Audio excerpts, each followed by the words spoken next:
ಮೇಷರಾಶಿಯವರ ಒಂದು ವರ್ಷದ ಫಲವನ್ನು ನಾವು ಗಮನಿಸೋದಾದರೆ ನೋಡಿ, ಪ್ರಾರಂಭದಲ್ಲಿ ನೋಡಿ ನೆನ್ನೆ ಶನೈಶ್ಚರನ ಬದಲಾವಣೆಯನ್ನು ಕಾಣ್ತಾ ಇದ್ದೀವಿ. ಶನಿವಾರ ದಿವಸ ಆಗಿರ್ತಕ್ಕಂಥದ್ದು.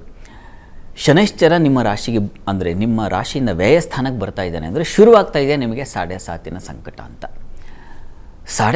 ವ್ಯಯದ ಶನೈಶ್ಚರ ನಿಮಗೆ ಏನಪ್ಪ ಮಾಡ್ತಾನೆ ನೋಡಿ, ಯುಗಾದಿಯ ಪ್ರಾರಂಭದಲ್ಲೇ ನೀವು ದುಃಖ ವ್ಯಥೆ, ಅಲ್ಲಿ ಅಂಗವಿಕಲ ವ್ಯಯೇ ಅಂಗವಿಕಲೋ ಮೂರ್ಖ ರಿಪೂತ್ಸಾರಿತ ಅಂತ ಒಂದು ಪದವನ್ನು ಒಂದು ವಾಕ್ಯವನ್ನು ಹೇಳ್ತಾರಲ್ಲಿ ಶಾಸ್ತ್ರಕಾರರು.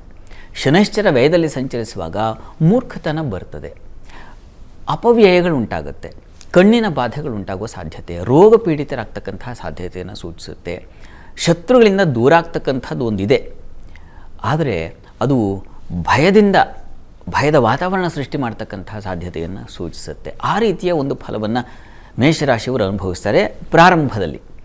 ಈಗ ಮೇವರೆಗೆ ನಿಮಗೆ ಗುರುಬಲ ಇದೆ, ಆದರೆ ಶನೈಶ್ಚರ ರಾಹು ಎಲ್ಲ ಸೇರಿದ್ದಾರಲ್ಲ ವಯದಲ್ಲಿ. ಹೀಗಾಗಿ ಮೇ 14ರವರೆಗೆ ನಿಮಗೆ ಸ್ವಲ್ಪ ಹೆಚ್ಚಿನ ದುಃಖ ವ್ಯಥೆ, ನೋವು, ಕಾಲಿನ ಬಾಧೆಗಳು, ಕಣ್ಣಿನ ಬಾಧೆಗಳು ಇವುಗಳು ಕಾಡುತ್ತೆ ನಿಮ್ಮನ್ನು. ಮೇ 14ರ ನಂತರದಲ್ಲಿ ಗುರುವಿನ ಬದಲಾವಣೆ ತೃತೀಯ ಸ್ಥಾನಕ್ಕೆ ಹೋಗ್ತಾನೆ. ಅಲ್ಲಿ ಸಹೋದರ ಒಂದು ಸೌಖ್ಯತೆಯನ್ನು ಕಾಣ್ತೀರಾ. ನಿಮಗೆ ವ್ಯಯಾಧಿಪತಿ ವಸ್ತುತಃ ಮತ್ತು ಭಾಗ್ಯಾಧಿಪತಿಯೂ ಹೌದು. ಹೀಗಾಗಿ ಸೇವಕರು, ಸಹಾಯಕರು ಇವರಿಂದ ಸ್ವಲ್ಪ ಮಟ್ಟಿಗೆ ಸಹಾಯ ಉಂಟಾಗ್ತಕ್ಕಂಥ ಸಾಧ್ಯತೆ ಇದೆ. ಮತ್ತು ಧೈರ್ಯ, ಶೌರ್ಯ, ಸಾಹಸ ಒಳ್ಳೆಯ ರೀತಿಯಲ್ಲಿ ಅಂದರೆ ಯಾವುದಾದ್ರೂ ದೇವಸ್ಥಾನ, ಯಾವುದಾದ್ರೂ ಪೂಜಾ ಕಾರ್ಯಗಳು ಅಥವಾ ಇನ್ಯಾವುದೋ ಒಂದು ಧರ್ಮ ಕಾರ್ಯಗಳು, ದೇಶಕ್ಕಾಗಿ ಧರ್ಮಕ್ಕಾಗಿ ಹೋರಾಟ ಮಾಡ್ತಕ್ಕಂಥ ಶಕ್ತಿಯನ್ನು ಈ ಗುರು ನಿಮ್ಮಲ್ಲಿ ತುಂಬುತ್ತಾನೆ. ಹೀಗಾಗಿ ಅಂಥದ್ದೊಂದು ಬಲವನ್ನು ಕಾಣ್ತೀರಾ. ರಾಹುವಿನ ಬದಲಾವಣೆ ಲಾಭಕ್ಕೆ ಹೋದಾಗ ಅದೇ ಮೇ 18ರಂದೇ ಇದೆಯಲ್ಲ ರಾಹುವಿನ ಬದಲಾವಣೆ, ಕೇತು ಬದಲಾವಣೆ.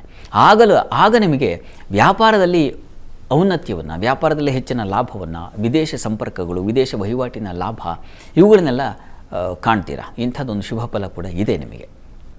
ಕೇತು ಪಂಚಮಕ್ಕೆ ಹೋದಾಗ ಸ್ವಲ್ಪ ಮಟ್ಟಿಗೆ ಉದರ ಬಾಧೆ, ಮಕ್ಕಳ ವಿಚಾರದಲ್ಲಿ ಸ್ವಲ್ಪ ಅಸಮಾಧಾನಗಳು, ತಂದೆ ಮಕ್ಕಳಲ್ಲಿ ಮನಸ್ತಾಪಗಳು, ಭಿನ್ನಾಭಿಪ್ರಾಯಗಳು, ಮನೆಯ ಕುಟುಂಬ ವಾತಾವರಣ ಸ್ವಲ್ಪ ಮಟ್ಟಿಗೆ ಹದಗೆಡ್ತಕ್ಕಂಥದ್ದು, ಜೊತೆಗೆ ಹೈಯರ್ ಸ್ಟಡೀಸ್ ಮಾಡುವವರಿಗೆ ದಾರಿ ತಪ್ಪಿಬಿಡ್ತಕ್ಕಂತಹ ಸಾಧ್ಯತೆ ಇವುಗಳನ್ನು ಕೂಡ ಸೂಚಿಸ್ತಾ ಇದೆ.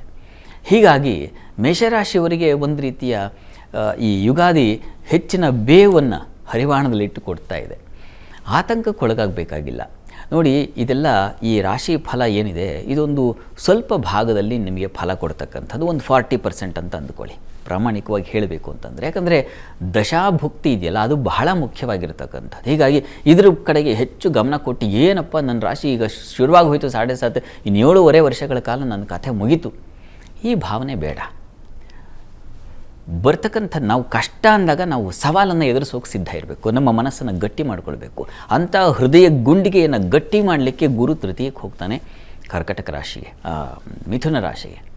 ಅಕ್ಟೋಬರ್, ನವಂಬರ್ ಹಾಗೂ ಡಿಸೆಂಬರ್ ವೇಳೆಗೆ ಚತುರ್ಥ ಕೇಂದ್ರ ಸ್ಥಾನದಲ್ಲಿ ಗುರು ಸಂಚರಿಸ್ತಾನೆ. ಸ್ವಲ್ಪ ಮಟ್ಟಿಗೆ ಪರವಾಗಿಲ್ಲ. ಆಗ ನಿಮಗೆ ಉಚ್ಚಸ್ಥಾನದ ಗುರುವಿನಿಂದಾಗಿ ಗೃಹ ಸೌಖ್ಯ, ವಾಹನ ಸೌಖ್ಯ, ಮನೆಯಲ್ಲಿ ಒಂದು ಮಂಗಳ ಕಾರ್ಯಗಳು ಏರ್ಪಾಡಾಗ್ತಕ್ಕಂಥದ್ದು, ಜೊತೆಗೆ ಬಂಧುಗಳಲ್ಲಿ ಮತ್ತು ಮಿತ್ರರಲ್ಲಿ ಒಂದು ಸಾಮರಸ್ಯದ ಭಾವನೆಗಳು ಉಂಟಾಗ್ತಕ್ಕಂಥದ್ದು ಇದೆಲ್ಲ ಸಹಜವಾಗಿದೆ. ಹೀಗಾಗಿ ಶುಭಾಶುಭ ಮಿಶ್ರವಾಗಿದೆ ಈ ವರ್ಷದಲ್ಲಿ. ನಿಮಗೆ ಹೆಚ್ಚಿನ ಸ್ವಲ್ಪ ಮಟ್ಟಿಗೆ ಒಂದು ತೂಕ, ಒಂದು ಗುಲಗಂಜಿಯಷ್ಟು ಹೆಚ್ಚು ಸ್ವಲ್ಪ ಆರೋಗ್ಯ ಬಾಧೆ ಕಾಡುತ್ತೆ, ಹುಷಾರಾಗಿರಿ. ಇದಕ್ಕೆ ಸುಬ್ರಹ್ಮಣ್ಯ ಕವಚವನ್ನು ಹೇಳ್ಕೊಳ್ತಕ್ಕಂಥದ್ದು, ಸುಬ್ರಹ್ಮಣ್ಯ ಸನ್ನಿಧಾನಗಳ ದರ್ಶನ ಮಾಡ್ತಕ್ಕಂಥದ್ದು, ಶನೈಶ್ಚರನನ್ನು ಬಿಡದೆ ಅನವರತ ಅಂತೀವಲ್ಲ ಆ ರೀತಿಯಲ್ಲಿ ಪ್ರತಿ ಶನಿವಾರ ಶನಿ ಮಂದಿರಕ್ಕೆ ಹೋಗಿ ಬನ್ನಿ. ಇದೆಲ್ಲ ತುಂಬ ಒಳ್ಳೆಯ ಫಲ ಕೊಡುತ್ತೆ.